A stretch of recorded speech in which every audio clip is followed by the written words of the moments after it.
Okay, good morning.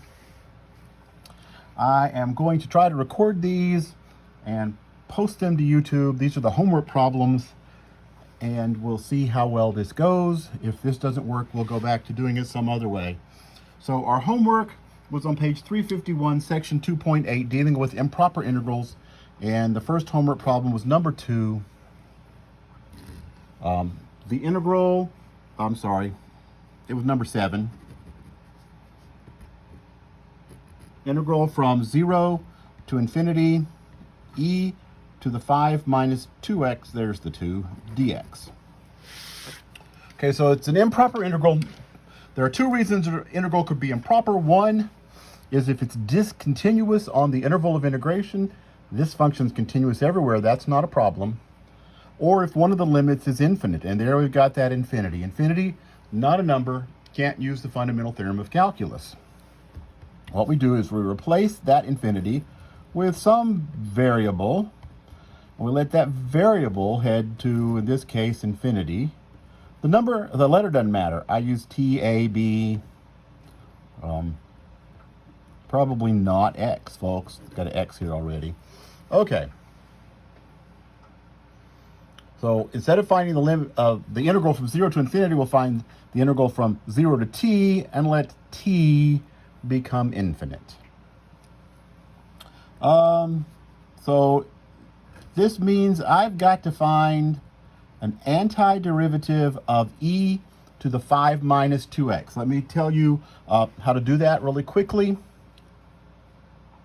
It is either a u substitution.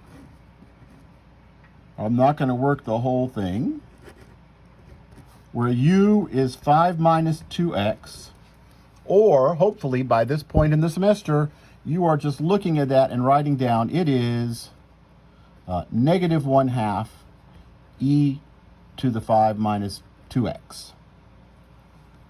And we're going from 0 to t. I'm going to plug in those limits and subtract. Limit t goes to infinity of negative 1/2 e to the 5 minus 2t. Not much we can do with that.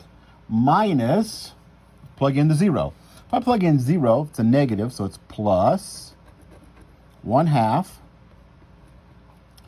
e to the 5 minus 2 times 0. That's e to the 5th.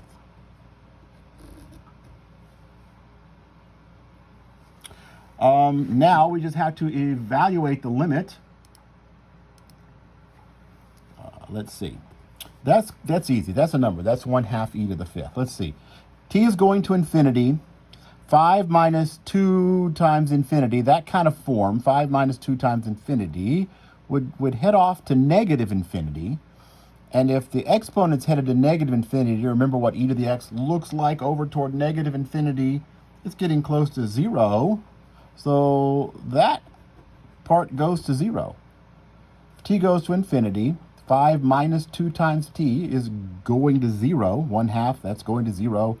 Add it all together, you get 1/2 e to the 5th.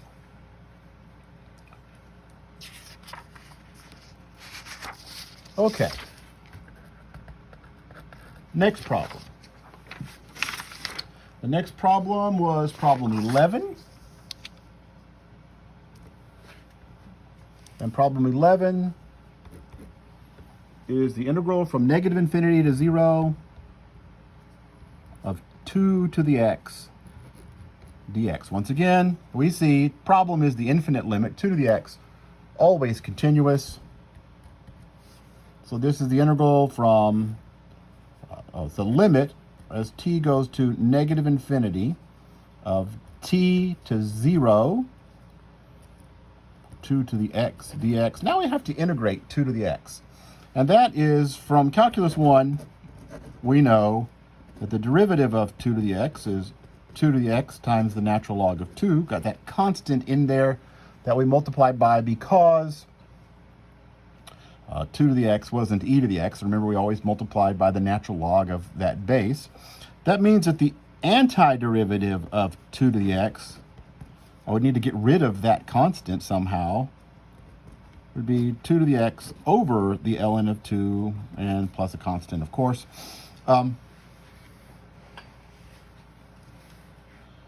We talked about that very briefly near the beginning of the semester, but we haven't done a lot with it. But let's just use it up here. Limit as t goes to infinity. The antiderivative is 2 to the x over natural log of 2t. I'm sorry, it's going to negative infinity back here. From t to 0. And this is the limit as t goes to negative infinity. Plug in and subtract. If I plug in 0, 2 to the 0 is 1 over natural log 2 minus 2 to the t over natural log of 2. And 2 to the t, the graph of 2 to the t looks just like the graph of e to the x. And 2 to the x does, so something like that. If t is going to negative infinity, 2 to the t is headed to 0. 0 over natural log 2 is 0. So that much goes to 0. This all will go to 1 over the natural logarithm of 2.